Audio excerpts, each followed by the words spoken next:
Good afternoon, everyone. It is April the 20th, 2026, and I'm going to just give you some good news for a little bit because everything is all bad news. And this is what we're seeing. And of course, even as we were discussing in our meeting the other night, the media has a tendency to centralize all this bad news rather than some positive news. And it makes the city look a lot not so safe. Like we've been going through so much, and of course, this is what they usually put up: is all the bad news and all the crime and what's going on. So it makes the city look less safe than what it really is.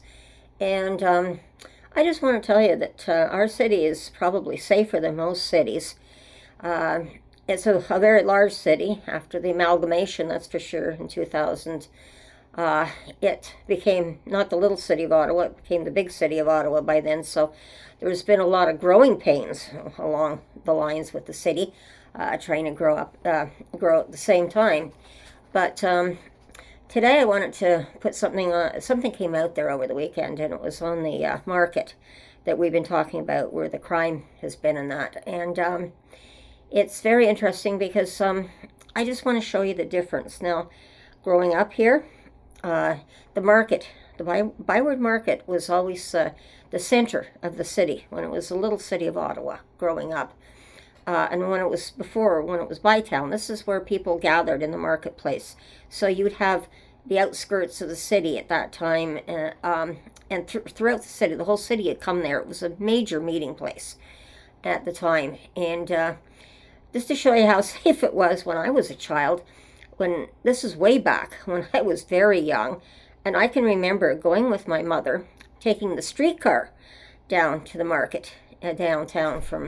We were just on the outskirts of Ottawa, basically, but we take the streetcar down to go to get our fresh vegetables, and it was always crowded there. People would come on the Saturday and the Sunday, especially when it was on the weekends, and everyone would gather there. And we'd see people we know, we'd be stopping and chatting, and we'd have a great time. And the vendors were very friendly. I can remember that at the time. And it was a great thing to be able to feel safe and secure, even as a child, being able to go down into this area. And I mean, like I said, I've grown up in the city. I remember taking the streetcar when the old train station was downtown. And of course, it's been several different things converted over the years. Right now it's our Senate. Since the Parliament buildings are being reconstructed right now, our Senate is meeting in there. They have their thing in the old train station right now. But I can remember going down to the train station, and we'd be going to Sault Ste. Marie. It was a 12-hour train ride, and I can remember sleeping in the sleeping cars at that time.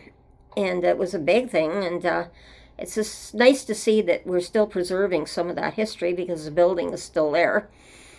But this is what I'm saying. Everything was centered in the center of the city.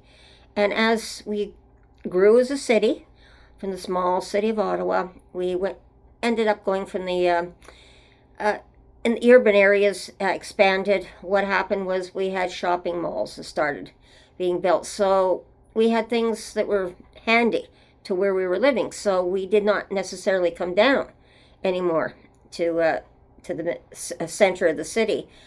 And so it just it's been in change too, as with the city's been changing. But this video is really nice because with we now have a night person who comes. I can't remember what he's exactly called, but he's a night ambassador. That's it, and he's working with the BIA down there. And people are coming back to the market. And even during the daytime now, to see the restaurants and the patios all opened up. It's wonderful to see people coming back there, despite the fact that we do have some incidents down here, which, yes, there's some safety concerns, but it's being addressed. The city is addressing it the best it can right now. And it definitely, as it said, before the pandemic, it was much nicer down there. We didn't have as much of the what was going on. It was during the pandemic when everyone was in lockdown. And this is what I've said in my earlier videos, that the street people, because of the fact that and the homeless, because we have 3 shelters down here, they were just kind of, the shelters just kicked them out during the day, basically. And they'd have the outreach programs, they'd certainly have their drop-in centers and everything were there, but they were just basically allowed to run free, whatever they wanted to do. And it's kind of been a battle back and forth, like, we need our city back, thank you, but we don't need you running wild on the streets anymore. And this is what's kind of happened here. But it's really good. I really encourage people who live in the Ottawa area or towns around Ottawa, just come in and enjoy Ottawa, because we have so many festivals, so many things going on constantly, and in Ottawa. And it's just getting better for the tourism as well. And I think once the good really overshadows the bad here. And yes, we're going to have some incidents, and that's why I always say, please be aware of your surroundings. So, you know, you have to be careful. But sometimes the panhandlers are friendly down here, sometimes they're not. But things are going to work out. It's just taking time. We're seeing the product of it's coming better. The market's much safer than it was even last year or the year before. It's coming. So please come down and enjoy our city, because we have a great city. And I've always said, I live in the best city in the world, best capital city in the world. So everyone, take care, be safe, watch your surroundings, and we'll talk again soon, and bye-bye.